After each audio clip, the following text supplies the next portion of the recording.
مصنوعات کے بائیکاٹ کے حوالے سے آج لوگ یہ کہتے ہیں اس سے کیا فرق پڑتا ہے؟ پہلی بات یہ، فرق نہ بھی پڑے ہم پھر بھی کریں گے۔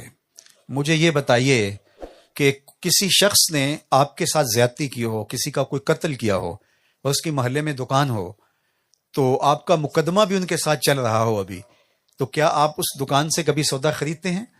آپ کہتے ہیں میں 1 روپے کی قیمت بھی اس کو نہیں دینا چاہتا جس سے اس کو تقویت ملے۔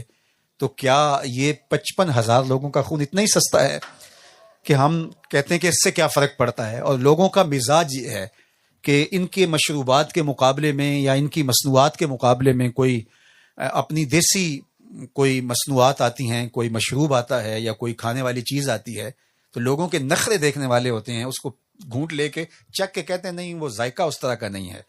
یعنی کتنے تم حساس ہو کہ ذائقے میں 19-20 کا فرق ہے، وہ تمہیں گوارا نہیں اور ادھر خون بہ رہا ہے۔ یعنی یہ دیکھیے ہمارا مزاج، اور یہ محض فیشن کے طور پہ ہوتا ہے، ہو سکتا ہے ذائقہ بہتر ہی ہو، لیکن وہ کتنے نخرے سے کہہ رہے وہ ذائقہ نہیں وہ بنا سکے نا۔ اور پھر میں ان تاجروں کو بھی کہوں گا کہ جو بائیکاٹ کے زمانے کے اندر کسی چیز کا شروع کرتے ہیں اور پھر اس کو کمائی کا ذریعہ بنا لیتے ہیں، کمائی ضرور کریں لیکن اس کو امت کی مجبوری بنا کے لوگوں کو لوٹنے کی کوشش نہ کریں۔ اگر امت مسلمہ کے تاجر دیانتدار ہو جائیں تو دنیا ان کی چیزوں کی طرف تھوکے بھی نہ۔ تو آپ کیوں اپنی چیزوں کو، اپنی مصنوعات کو معیاری نہیں بناتے؟ لیکن میں جو بات عرض کی کہ اگر معیاری نہیں بھی ہے تو کوئی بات نہیں ہے، ہم جس طرح کی بھی ہوں وہ لیں گے، لیکن ان کی مصنوعات کا ہم مکمل بائیکاٹ کریں گے انشاءاللہ۔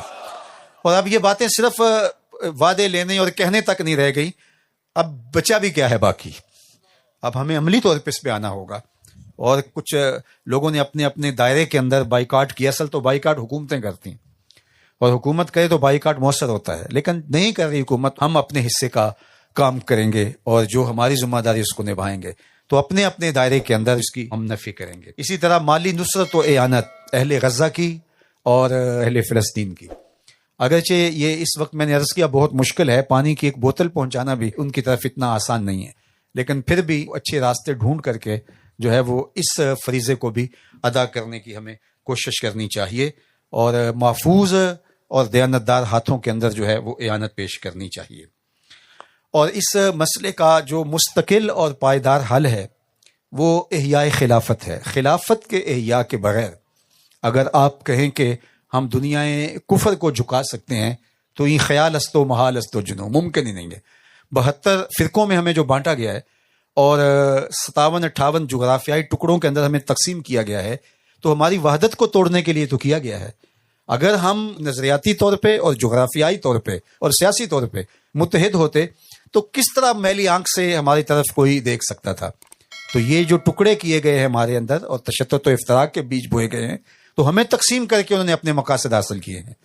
تو اس لیے میں یہ بھی کہوں گا، اور آج کل میں اس پہ بات بھی کر رہا ہوں، کہ مختلف رنگوں کی جمہوریتیں بھی ہم نے دیکھی ہیں اور مختلف طرز کی مارشاء اللہوں کا مزہ بھی ہم نے چکھا ہے، صدارتی نظام بھی ہم نے دیکھے ہیں، لیکن ہمارے دکھوں کا مداوع کہیں بھی نہیں ہے، ہمارے درد کا مداوع کہیں ہے تو وہ نظام خلافت میں ہے۔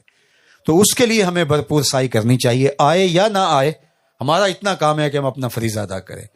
امام احمد بن حنبل جب قید میں گئے تھے تو جمعے کی وہ تیاری کرتے اور دروازے تک آتے اور جو گارڈ تھا وہ انہیں روک دیتا کہ تو آپ تو قید میں آپ نہیں جا سکتے۔ تو 2-4 مرتبہ ایسا ہوا، ہر جمعۃ المبارک کو وہ تیار ہوتے تھے۔ تو ایک دن اس گارڈ نے آپ سے کہا کہ آپ کو پتہ ہے کہ دروازہ نہیں کھل سکتا، لیکن آپ ہر جمعے کو غسل کرتے ہیں، کپڑے تبدیل کرتے ہیں اور اس کے بعد آپ دروازے پہ آتے ہیں، تو پھر میں کہتا ہوں کہ واپس چلے جاؤ۔ آپ واپس چلے جاتے ہیں۔ تو آپ 1 بار ہوا، 2 بار ہوا، 3 بار ہوا، ہر بار جب ایسے ہوتا ہے تو آپ ایسا کیوں کرتے ہیں؟ تو حضرت امام احمد بن حنبل نے فرمایا کہ میرا کام کوشش کرنا ہے، وہ ساری زندگی کرتا رہوں گا، آگے رکاوٹ جو ہے وہ ایک الگ بات ہے۔ تو ہمیں خلافت کے احیاء کے لیے کام کرنا ہے، جدوجہد کرنی ہے، ذہن سازی کرنی ہے، شعوری بیداری کے لیے ہم نے مہم چلانی ہے۔ آگے کہاں کب خلافت قائم ہوتی ہے وہ اللہ کی مرضی ہے، اور وہ ہوگی۔ خلافت کا قیام یہ اللہ کے رسول کی بشارت ہے، اور اللہ کے محبوب نے قرب قیامت میں وہ خلافت کے قیام کی خوشخبری سنائی ہے، اور وہ ہو کے رہے گی۔ پہاڑ اپنی جگہ سے ہٹ سکتے ہیں، یہ سورج جو ہے وہ بے نور ہو سکتا ہے، حضور کا فرمان پورا ہو کے رہے گا انشاءاللہ۔ اور اس امت کو جو ہے وہ اتحاد کے لیے بھرپور کوشش کرنی چاہیے، اور انشاءاللہ العزیز اللہ تعالیٰ جل شانہ نے اسلام کو غلبہ عطا فرمانا ہے۔ جس طرح میں نے جمعۃ المبارک کے آخر میں وہ روایت آپ کے سامنے رکھی کہ حضور نے ارشاد فرمایا کہ مٹی اور گارے سے بنا ہوا کوئی گھر اور اون اور چمڑے سے بنا ہوا کوئی خیمہ ایسا نہیں بچے گا جہاں کلمۃ الاسلام داخل نہیں ہوگا. ہم نہیں دیکھیں گے، ہماری نسلیں ضرور دیکھیں گے انشاءاللہ. اور میں اللہ کی بارگاہ میں دعا کرتا ہوں کہ کل جب دجال کا ظہور ہو اور حضرت امام مہدی اور حضرت عیسیٰ کا نزول ہو تو اللہ ہماری نسلوں کو حضرت امام مہدی کے عساکر میں شامل فرمائے.